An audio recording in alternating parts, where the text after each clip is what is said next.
Hello दोस्तों, राधे राधे। कैसे हो आप सभी। तो आज मैं आपको अपने बचपन की कहानी बताती हूँ और इसमें अकेली मैं नहीं हूँ, मेरी दोस्त भी है। उसका नाम है पुष्पा, नाम है उसका। और क्या हुआ कि हम दोनों जाते हैं खेत में बरसी काटने, मतलब जो सर्दियों में उगाई जाती है भैंसों के लिए, बरसी काटने जाते हैं। और वहाँ पर जाके हमारे सपने चलते हैं घंटों लंबे लंबे। सपना वपना कोई देखा नहीं होता है हमने, वैसे ही कि आज चल मैंने सपना देखा है तुझे बताऊंगी। और सपना कि हाँ बता, बैठ गए वहाँ पे आराम से पल्ली बिछा के। फिर हम आपस में बात करते हैं सपने की। एक मिनट, ये आवाज़ आ रही है।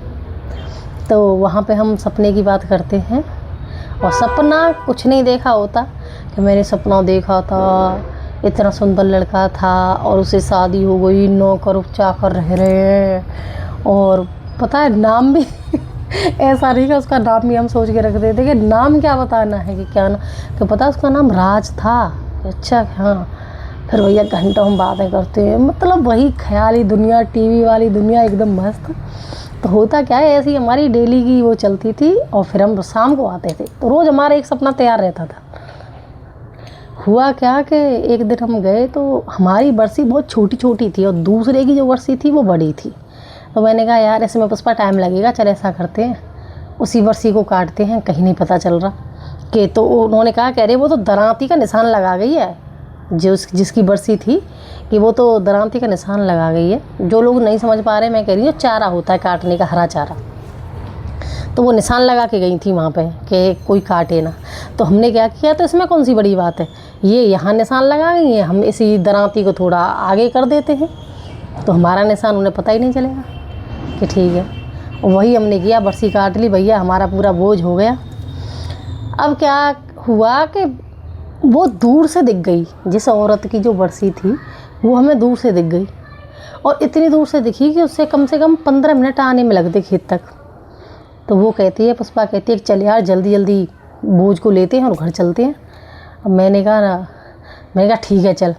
जैसे ही मैं वो उठाने लगी बोझ और यहाँ तक आए, मेरी भाई जो हंसी छूटे। अब पूरी दम लगा ले, तो वो तो अपनी तरफ से दम लगा ले, लेकिन मेरी तरफ से क्या था, हर बार बोझ नीचे गिर जाता था। फिर मैं जोर लगा के उठाती, फिर गिर जाता था। मतलब फाइनल वो करते करते करते करते आधे रास्ते आ ली और धड़कनें हमारी बढ़ रही थी। फिर क्या किया, पुष्पा ने मुझ में एक दिया खींच गया कि तू अलग हट, चल ऐसा करते हैं। अब हम घसीट घसीट के उसे ले गए और सामने गेहूँ थे, किसी के यहाँ गेहूँ थे, उस बोझ को हमने गेहूँ में छिपा दिया।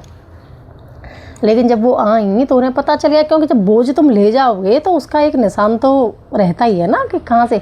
जाके देखा तो भैया गेहूँ में बरसी पड़ी और हम भी। उन्होंने घर आके बता दिया कि तुम्हारी लड़कियों ने चोरी की है। भाई जो पिटाई हुई, चाचा जी ने ऐसे थप्पड़ लगाए गए। लेकिन मैं एक चीज़ कहूँगी कि वो जो ज़िंदगी थी, वो जो छोटी छोटी चीज़ें थी ना लाइफ की, वो इतनी अच्छी थी, इतनी याद आती हैं। तो मैं बस अपनी ही जैसे छोटी छोटी चीज़ें हुई हैं मेरी ज़िंदगी में, मैं वही सब आप लोगों तक पहुँचाना। और आपकी ज़िंदगी में भी ये चीज़ें हुई होंगी कि किसी की खाने की चोरी कर ली, किसी का कुछ कर लिया ऐसे करके। तो वो मेरी ज़िंदगी का एक ऐसा था कि मतलब एक ऐसी याद थी जो मैं भुला नहीं भूलती।